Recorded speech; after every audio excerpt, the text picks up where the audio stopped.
Dia tidak pernah mengandung kita, dia tidak pernah membesarkan kita, dia tidak pernah memberi kita makan, dia juga tidak pernah mendidik kita. Tapi apa masalahnya? Beliau juga yang memberi ujian berat untuk kita. Melalui beliau, Allah kasih ujian. Siapa dia? Mertua. Benar apa tidak?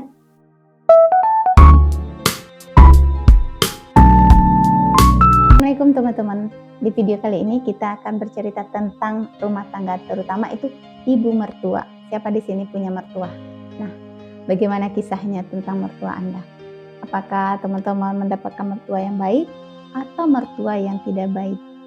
Ada kan mertua yang baik banget sama menantunya, mertua yang sayang banget sama menantunya, dan ada juga sebaliknya, mertua tidak menyukai menantunya, mertua tidak sayang sama menantunya. Itu kenapa coba teman-teman? Banyak faktor sih kenapa mertua itu nggak suka dengan menantu. Tapi yang anehnya, ketika menantu benar-benar sudah menganggap mertuanya itu sebagai mertuanya itu sebagai orang tua sendiri, malah mertuanya yang tidak sayang ke dia. Kenapa seperti itu teman-teman? Ya, itulah kehidupan. Itulah realitas. Semua orang punya ujiannya masing-masing kan teman-teman. Nah, saya juga pernah diuji teman-teman. Ini bukan kita menceritakan keburukan orang ya, kita hanya sekedar berbagi cerita. Nah, pengalaman hidup gitu kan.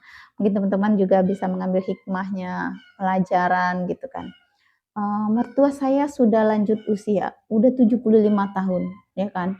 Jadi beliau itu kalau bicara itu gak stop-stop, bicara terus.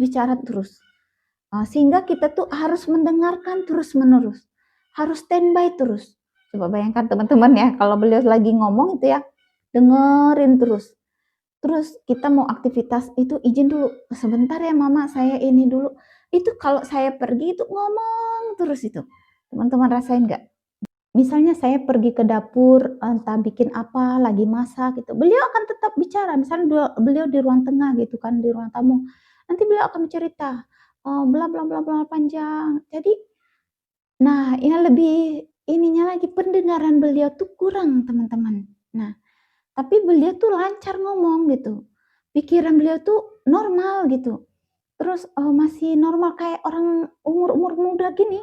Jadi kalau beliau tuh lagi cerita, kita tuh harus dengar, harus dengar, harus jawab kayak gitu kan. Jadi sementara saya di dapur, beliau lagi di tengah rumah, kita jadinya kayak teriak-teriakan. Nah, itu sebenarnya teman-teman ya, saya sangat-sangat tidak suka, saya sangat malas, saya sangat, gitu kan. Tapi bagaimana lagi, saya tarik ke diri saya sendiri, banyak lagi orang di luar sana yang mempunyai masalah dengan mertua lebih berat lagi. Dan ada lagi kalau orang lain mungkin lebih berat lagi ujiannya. Mungkin dari segi materi, dari segi banyak banyak faktor lah ya.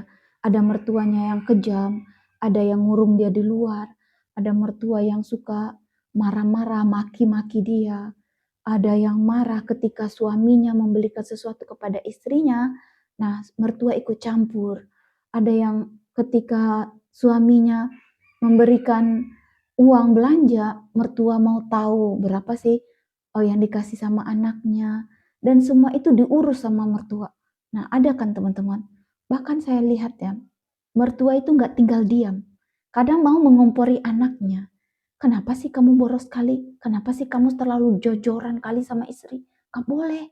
Padahal kalau kita pikir-pikir ya, itu kan haknya dia, haknya si anak tadi, menantu tadi, mendapatkan nafkah. Kan tanggung jawabnya anak beliau gitu ya, tanggung jawab suami. Dan bagaimana pertanggung jawabnya sebagai suami? Dia punya kewajiban sendiri terhadap istrinya. Nah, kadang-kadang mertua itu nggak mikir, enak aja marah-marah, enak aja membatasi diri. Padahal beliau nggak tahu gimana si anak ini, yang menantunya ini dulunya senang hidupnya, dulunya bisa pegang uang banyak, dulunya bisa makan enak, dulunya pernah pergi jalan-jalan kemana-mana, tiba-tiba sudah hadir ke rumah anaknya, mereka nggak merasakan. Apa mertua merasakan itu? Dan bagaimana kalau posisi itu pada mertua itu sendiri? Kadang-kadang mertua nggak ngerti kan, nggak terfikir kan itu. Nah, itu banyak teman-teman. Teman saya juga mengalami hal yang sama. Kadang-kadang dia belanja itu dengan uangnya sendiri, tabungannya sendiri gitu. Jadi mertua beranggapan itu uang anaknya yang kasih. Jadi dia ada rasa iri, pengen beli ini juga lah, minta sama anaknya. Mama juga pengen beli ini di depan istrinya. Lalu si orang tadi tuh pasti, si istri tadi pasti berpikir, kok mama jadi begini ya, kayak iri-irian, kayak cemburuan gitu. Jadi si orang anak tadi, teman saya ini, jadi takut kalau mau beli sesuatu itu ada mertua takut teman-teman. Kenapa? Karena mertuanya kalau dia beli, mertuanya harus beli juga. Mungkin gak mau yang ini, tapi yang lain gitu. Gak mau sama. Padahal menantunya ini baik. Ada juga saya tengok. Menantu udah baik sama mertua. Apa yang dibeli, dibelikan juga mertua. Apa kebutuhan mertua dia perhatikan dibeli. Walaupun suaminya nggak ngasih kecukupan. Tapi istrinya punya uang, punya nafkah sendiri, punya penghasilan sendiri, dan tetap memberikan mertuanya. Kenapa? Dia memandang ibu mertua itu ibunya. Tapi si ibu mertua selalu menganggap menantunya itu pemborosan lah, royal, banyak terlalu foya-foya. Kadang itulah kesalahan mertua, tanpa bertanya, tanpa melihat dulu, tanpa mencari tahu dulu, sudah memvonis, sudah menghakimi menantu. Enak aja kamu belanja, tengok tuh. Sampai anaknya perempuan pun dihasut gitu. Kayak iparnya anaknya. Dihasut, tengok tuh dia belanja ini, beli ini, online terus, online terus gitu kan. Sampai segitunya gitu. Padahal bukan uang dari dikasih anaknya. Kadang-kadang ya si suami itu ya, ada nih cerita teman saya tuh, yang ngasih uang tuh suaminya itu kurang, ditutupin sama si istrinya. Nah, si mertua nengok, si istri ini belanja. Nanti mertua ngomel-ngomel lagi, lapor lagi di belakang. Dia beli ini, kayaknya dia gak suka dengan hal-hal yang kayak gini, dia mau beli barang-barang mewah. Bukan, kadang-kadang si istri itu membeli sesuatu itu dia berpikir, kalau ini barang bagus, belinya satu kali, mungkin lama kita pakai. Kalau beli barang murah, kita akan beli lagi, kalau udah hancur, gampang patah, jangan sobek. Nah, pandangan mertua tadi berbeda, macam-macam teman-teman. Nah, begitulah ujian dalam rumah tangga. Saya yakin teman-teman juga banyak ujiannya ya kan. Yang namanya pernikahan, rumah tangga pasti punya ujian, terutama dengan mertua ya. Nah, siapa di sini yang punya mertua merasakan sama kayak ibu sendiri?